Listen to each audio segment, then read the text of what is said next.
ನೀರಿನಲ್ಲಿ ದೋಣಿ ಮುಳುಗೆ ಈಜಿದಡವ ಸೇರುವೆ. ನೀರಿನಲ್ಲಿ ದೋಣಿ ಮುಳುಗೆ ಈಜಿದಡವ ಸೇರುವೆ. ಸುಳಿಗೆ ದೋಣಿ ಸಿಲುಕಿದಾಗ ಬದುಕಿ ಬರಲು ಸಾಧ್ಯವೇ?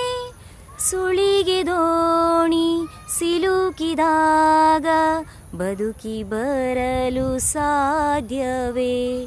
ಬಾಳ ಪಗಡೆ ಆಟದಲ್ಲಿ ಬರಿಯ ಕಾಯಿ ಎಲ್ಲರೂ ನಡೆಸುವಾತ ಬೇರೆ, ಅವನ ಇಚ್ಛೆಯಾರು ಬಲ್ಲರು.